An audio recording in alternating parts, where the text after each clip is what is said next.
The political ground in Britain has just cracked wide open, and standing at the epicenter isn't who anyone expected. It's Keir Starmer, rattled, cornered, and watching the game change before his eyes.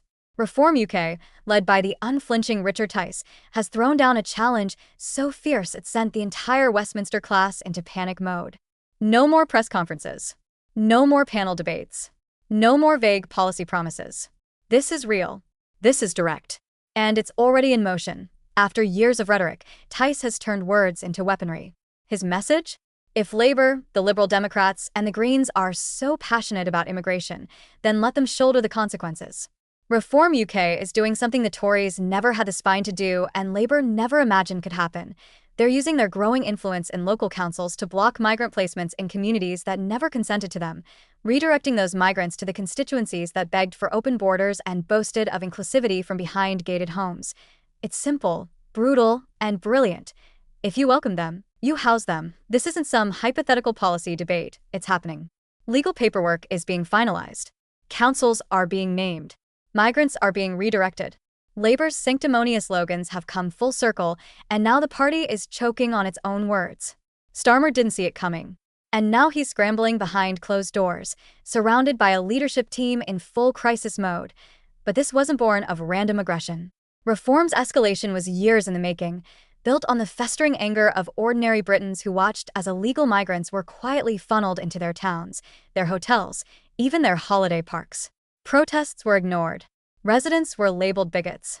Whole communities were ridiculed for daring to ask, who asked us? Well, now they have an answer. Richard Tice is here, and he's flipping the script in real time. His words hit like a brick through a window. If you voted for it, you can live with it. And just like that, the balance of power shifted. In Lincolnshire, the first political battleground. Reform UK's newly empowered council isn't just refusing new placements, they're actively pointing the Home Office toward other councils. But not just any councils, Labour-run towns with loud pro-migration records. Green-dominated enclaves that posted endless "refugees welcome" banners while rural Britain buckled under pressure. Lib Dem strongholds that talked compassion but never had to provide beds. Those towns are now being told, your turn. And Richard Tice? He isn't bluffing. Legal teams have been deployed.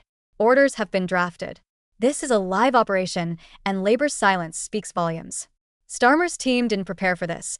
They assumed Reform UK would stay on the fringe, barking from the outside while the establishment quietly rewrote the country's demographics. But Reform has kicked in the door, taken control of the narrative, and forced the pro-migration elite to answer for the chaos they helped create. Meanwhile, the media is flailing. Comparisons are already being made to Greg Abbott's migrant relocations in the US, and for good reason. Tice has adapted the same strategy for British soil, and it's working. Newsrooms are rushing to frame the story as cruel, populist, or extreme, but the more they scream, the more the public tunes them out. Starmer? He called an emergency meeting the moment this policy broke.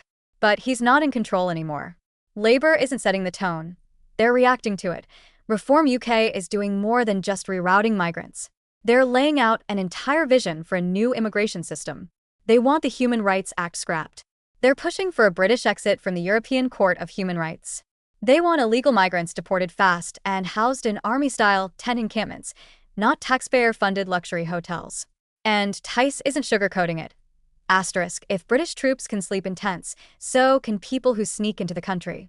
It's a cold, hard stance, and it's winning votes. Reform is speaking to people who feel abandoned, mocked, and manipulated. People who were never asked, only expected to comply. And now, they're watching a political rebellion take shape before their eyes. Labour finds itself in an impossible bind. Speak out, and they expose their own double standards. Stay silent, and they look weak and complicit. Either way, Reform wins. And behind the scenes, Nigel Farage is stoking the flames, waiting for the perfect moment to step into the spotlight, the calm before the storm is gone. This is the storm. Labour councils are panicking. They're getting calls from residents who want answers. Why are migrants being housed here? Why weren't we consulted? Why is Reform doing more for us than our own MPs? Some local councillors are already whispering their doubts to the press. Starmer's leadership is being openly questioned inside the party. He was supposed to be the grown-up in the room, the calm antidote to years of Tory disarray. But now he looks like a deer in headlights, his promises of stability unraveling under pressure. And it's not just Labour feeling the heat. The Liberal Democrats are getting burned, too. Their years of grandstanding on immigration and diversity are coming back to haunt them. Voters in their leafy constituencies are wondering if their own virtue signaling might now come with consequences. And they don't like the answer. The Greens? Even worse. Their utopian rhetoric about open borders and compassion is ringing hollow. Their councils waved the flags, posted the hashtags, but now, facing the real-world fallout of those policies, the smiles are gone. The slogans are stale. And the voters are fed up. While the legacy parties drown in internal confusion, reform is on the offensive. They've mobilized legal teams, set up media blitzes, and launched town halls across the country. Their operation is fast, sharp, and unapologetic. While Labour hires PR firms to clean up messes, reform is rewriting the rules. Even Whitehall is rattled.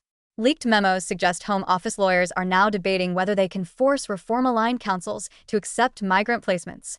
The entire system is being tested, and it's the establishment that's cracking. All the while, Farage looms in the background, quietly advising, steering, and preparing for the ultimate political ambush. He's not in front of the cameras yet, but his fingerprints are everywhere. The strategy, the messaging, the timing. It's Farage's playbook, executed with military precision by Tice. Together, they're forming the most formidable political duo Britain has seen in years. One speaks for the people. The other orchestrates the rebellion. Legacy media is trying to smear it all as fearmongering, but the truth is, people are listening. In pubs, on buses, in town halls, voters are talking. They're angry. They're awake. And they're tired of being ignored. What they see in reform isn't just resistance, it's representation. And now Starmer is stuck. Double down on Labour's immigration legacy, and he loses the working class. Try to pivot, and he looks like